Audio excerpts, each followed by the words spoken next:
Hi hello అందరికీ నమస్కారం. Welcome to ఏది నిజం యూట్యూబ్ ఛానల్. ప్రశ్న ఇది సరైన వార్తా సమాధానం. అది ఇవాల్టి కంటెంట్. జనసేన అధినేత పవన్ కళ్యాణ్ ఫోటోకి చెప్పు దెబ్బలు, రెండు ప్రాంతాల మధ్య విద్వేషాలు రెచ్చగొట్టేటువంటి వ్యాఖ్యలు. ఈ కంటెంట్లోకి వెళ్ళే ముందు మా ఏది నిజం యూట్యూబ్ ఛానల్ సబ్స్క్రైబ్ చేయడం మాత్రం మర్చిపోకండి. ఇక వివరాల్లోకి వెళ్ళే ముందు ఒక్కసారి ఈ వీడియోని మీరు చూసిన తర్వాత మనం విశ్లేషణలోకి వెళ్దాం. చెప్పుతోని కొట్టడం జరుగుతుంది. ఖచ్చితంగా చెప్పుతోని కొట్టడం జరుగుతుంది. నా తెలంగాణ ప్రజల మీదకి వచ్చిన, నా తెలంగాణ వచ్చిన జరుగుతుంది. ఖచ్చితంగా నా తెలంగాణ ప్రజల మీదకి రావడానికి హక్కు లేదు, అసలుకే లేదు. పవన్ కళ్యాణ్కి లేదు, మరి ఎవరికి లేదని నేను ఆంధ్ర పాలకులకు ఇక్కడికి రావడానికి హక్కు లేదని నేను హెచ్చరిస్తా ఉన్నా. ఇంకెవరి మీద కూడా ఇటువంటి ఆరోపణలు వేసిన దొంగ నా కొడుకులను చెప్పులతోని దండుతామని హెచ్చరిస్తా ఉన్నా. నేను ఇగో ఈ దొంగ నా కొడుకులు చెప్పుతోని ఖచ్చితంగా కన్నడం జరుగుతుంది.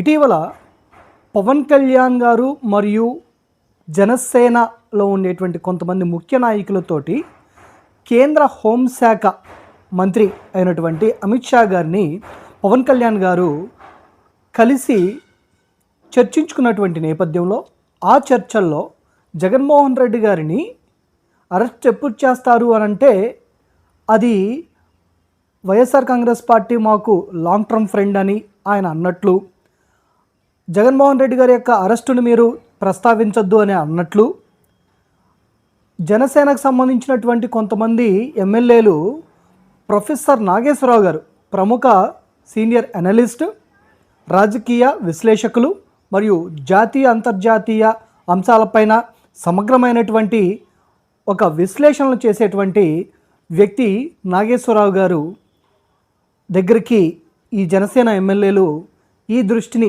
అంటే ఈ విషయాన్ని తన దృష్టికి తీసుకువెళ్ళినట్లు జరిగినటువంటి కంప్లీట్ ఎపిసోడ్లో ఇటీవల రాజమండ్రిలో జరిగినటువంటి జనసేన నాయకుల యొక్క మీటింగ్లో పవన్ కళ్యాణ్ గారు మాట్లాడుతూ ఎవరు పడితే వాళ్ళు ఎలాంటి వ్యాఖ్యలు పడితే అలాంటి వ్యాఖ్యలు, మనమేదో జనసేన పార్టీ వాళ్ళు ఏదో అమిత్ షా గారి దగ్గరికి వెళ్ళి జగన్మోహన్ రెడ్డి గారి యొక్క అరెస్టుని విషయాన్ని మాట్లాడినట్టు తప్పుడు ప్రచారం చేస్తున్నారు అనేటువంటి విషయం మాట్లాడటమే కాక 2 రోజుల ముందు ప్రొఫెసర్ నాగేశ్వరరావు గారి పైన కేసులు పెడుతున్నారు, అలాంటివి చెయ్యొద్దు, ప్రొఫెసర్ నాగేశ్వరరావు గారి పైన తనకు అభిమానం ఉందని చెప్తూ పవన్ కళ్యాణ్ గారు ఇటువంటి కేసులు పెట్టే పని అయితే వాటిని విత్డ్రా చేసుకోండి అనేటువంటి మాటని క్లియర్ కట్గా చెప్పారు.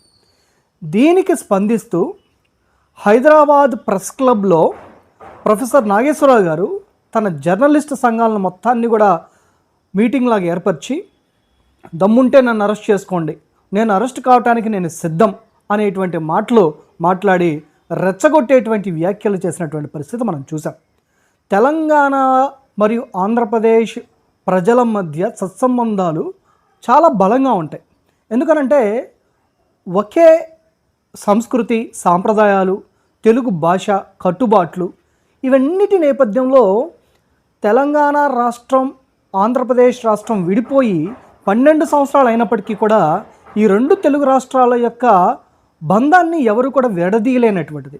మిత్రులు, స్నేహితులు, అదేవిధంగా శ్రేయోభిలాషులు, బంధువులు, ఇలా అన్ని రకమైనటువంటి బంధాలతోటి మమేకమైనటువంటి ఈ 2 రాష్ట్రాలు కేవలం రాష్ట్రాలుగా జనాలుగా మాత్రమే విడిపోయారు, కానీ మనసులు మాత్రం ఎక్కడ కూడా విడిపోయినటువంటి పరిస్థితి లేదు.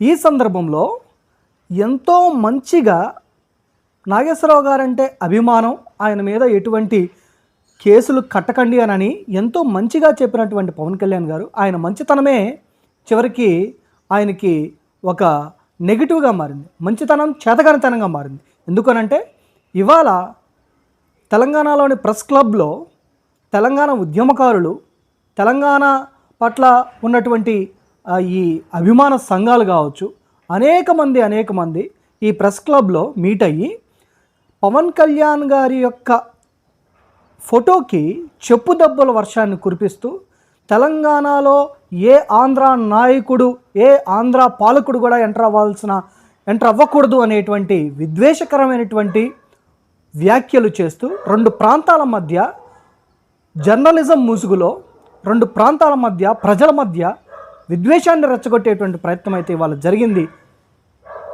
దీని అంతటికీ కారణం ఒక వ్యక్తి, ఆయనే ప్రొఫెసర్ నాగేశ్వరరావు గారు. ఆయనంత సీనియర్, చాలా విషయాల పట్ల అవగాహన ఉన్నటువంటి వ్యక్తి ఈ విధంగా ప్రజలను వారిని రెచ్చగొట్టడం, వారి చేత ఇటువంటి వివాదాస్పదమైనటువంటి వ్యాఖ్యలు చేపించడం అనేటువంటిది సహేతుకం కాదు. ఏది నిజమనంటే ఆంధ్ర పాలకులు ఇప్పుడైనా సరే కళ్ళు తెరవండి, కొన్ని విషయాల పట్ల ఐక్యంగా ఉండండి.